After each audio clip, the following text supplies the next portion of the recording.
मर्यादा का उल्लंघन कर रहे हैं आप वज्र अंगी की, जिन्हें आजकल लोग बजरंगी कहते हैं। ये बजरंगी शब्द वास्तव में मूल रूप से वज्र अंगी है। ब्रह्मचर्य तपश्चर्या के कारण जिसके अंग वज्र जैसे हो गए हैं, उस वज्र अंगी को लोगों ने बजरंगी शब्द बना दिया है। जैसे ये खराब काम किया, अच्छा काम नहीं है।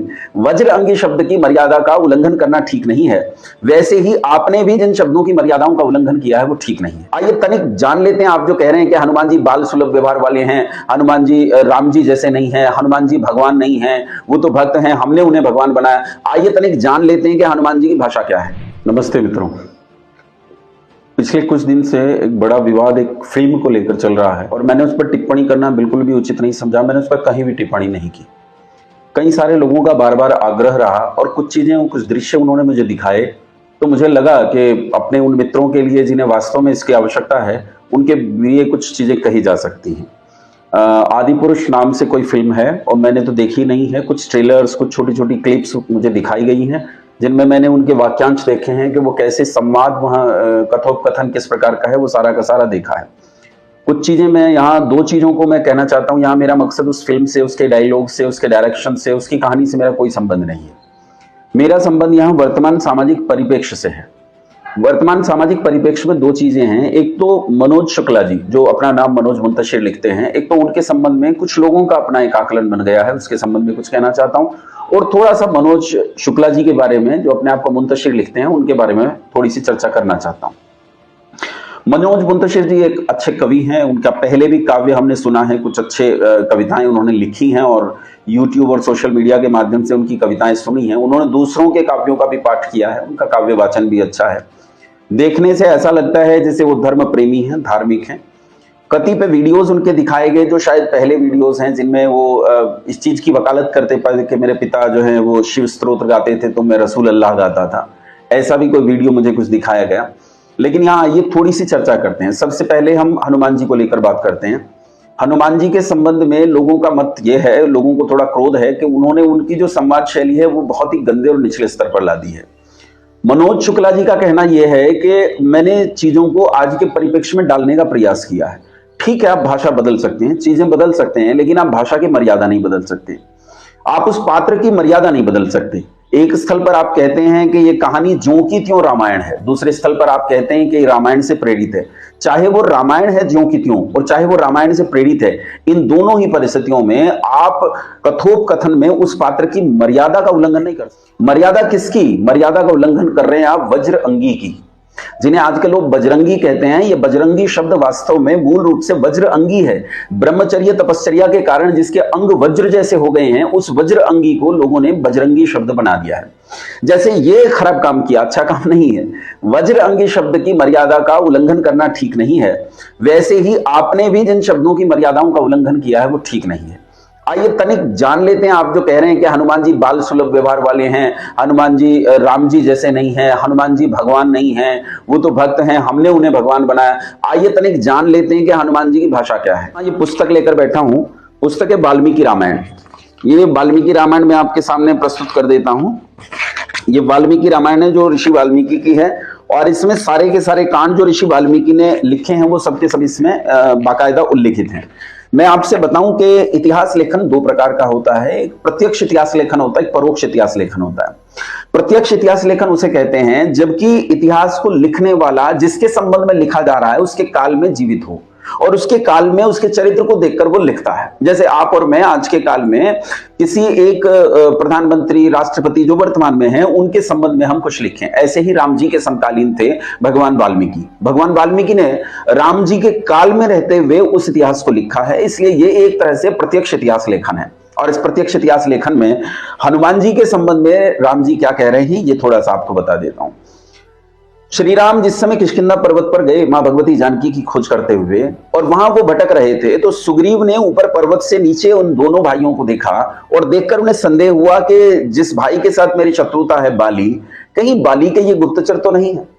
और तब अपने सारे सचिवों में ये ढूंढ कर के हम सब में सबसे बुद्धिमान व्यक्ति कौन है, उन्होंने हनुमान जी का चयन किया और हनुमान जी से कहा कि भ्राता जी तनिक आप जाकर देखो कि ये दोनों बाली के गुप्तचर तो नहीं है। अब हनुमान जी आए और हनुमान जी आकर लगभग 1.5-2 घड़ी राम जी के साथ बात करके चले गए। 1.5-2 घड़ी का मतलब होता है पौना घंटा से 1 घंटा। इतनी देर बात करके वो चले गए। जब वो चले गए उसके बाद राम जी का मुंह खुला रह गया। आप भाषा समझ गए कि हनुमान जी की भाषा क्या है। राम जी का मुंह खुला रह गया और वो लक्ष्मण को संबोधित करते हुए हनुमान जी के संबंध में क्या कह रहे हैं। कुछ श्लोक हैं, मैं आपके बीच में पढ़ देता हूं, तनिक समझ लीजिए। आपके सामने लिखा हुआ स्क्रीन पर भी आ रहा है, आप श्लोक स्वयं भी देख सकते हैं। तमभ्यभाष सौमित्रे सुग्रीव सचिवम कपिम वाक्यज्ञम मधुरैर वाक्यै स्नेह युक्तम रिंदमम नान ऋग्वेद विनीतस्य ना यजुर्वेद धारिणः ना सामवेद विदुषः शक्यमेवं प्रभाषितुं नूनं व्याकरणं कृष्णमनेन बहुधा श्रुतं बहु व्याहरतानेन न किंचिदपशब्दितं न मुखे नेत्रयोर्वापि ललाटेन भ्रुवोस्तथा अन्येष्वपि च गात्रेषु दोषः संविदितः क्वचित् अविस्तरम असंदिग्धम विलंबितम द्रुतम उरहस्थम कंठगम वाक्यम वर्तते मध्यमे स्वरे संस्कार क्रम संपन्नाम द्रुताम विलंबिताम उच्चारयति कल्याणीं वाचम हृदय हारिणीम अनया चित्रया वाचा त्रिस्थान व्यंजनस्थया कस्य नाराध्यते चित्तमुद्यता सेररेरपि एवं विधो यस्य दूतो न भवेत् पार्थिवस्य तु सिद्ध्यति हि कथम तस्य कार्याणाम गतयो नघ।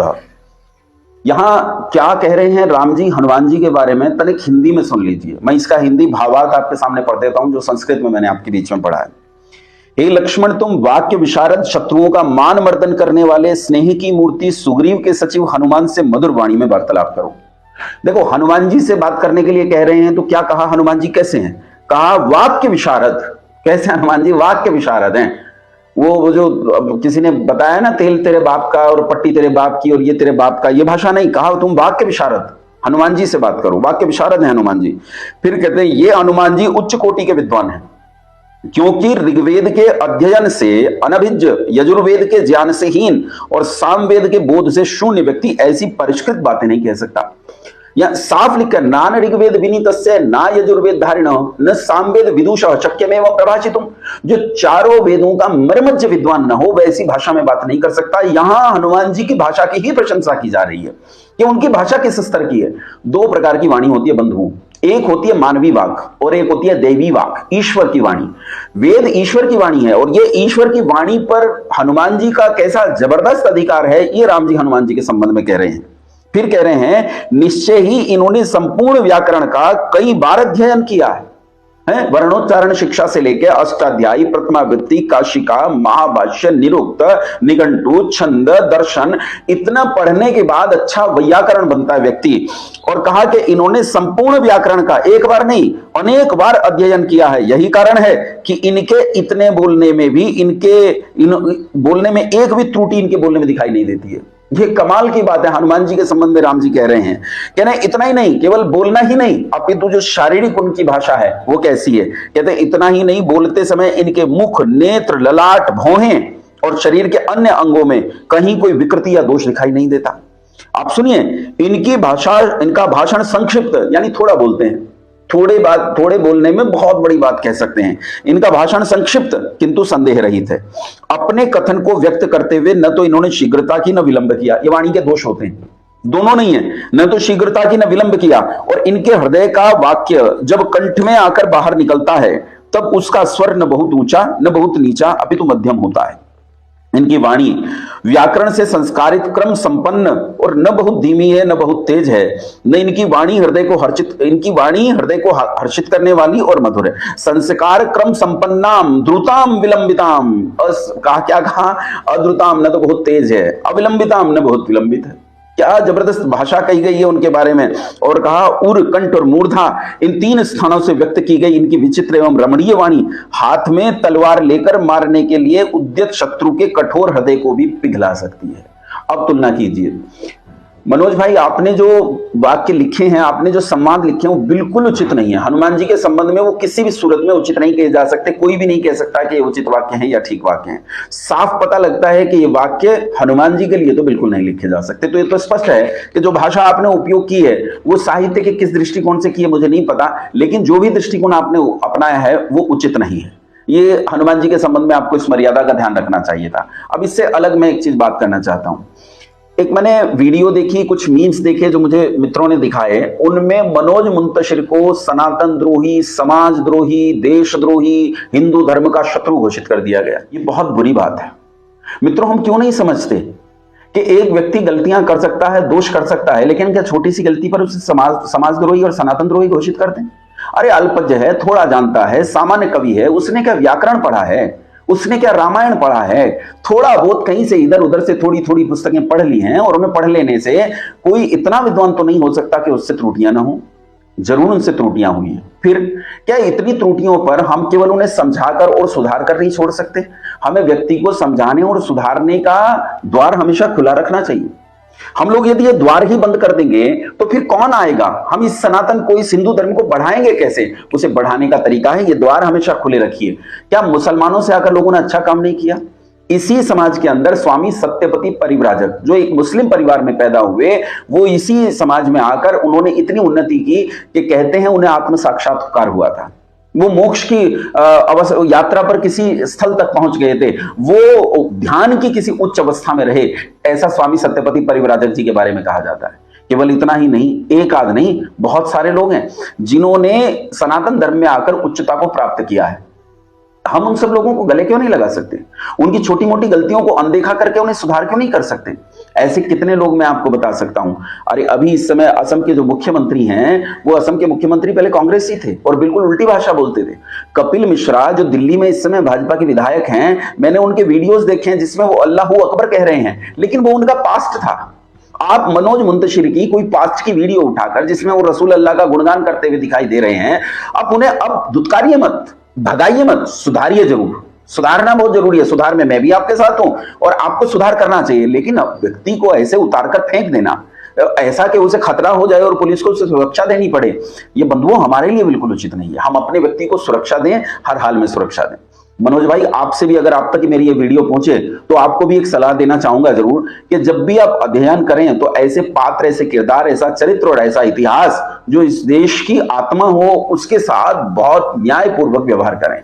आप ऐसी भाषा का और ऐसी चीजों का बिल्कुल उपयोग ना करें। रही बात फिल्में बनाने की, फिल्में एंटरटेनमेंट के लिए होती हैं, मनोरंजन के लिए होती हैं, लोग उनसे मनोरंजन लेते हैं, लेकिन सब कुछ मनोरंजन के लिए नहीं होता है।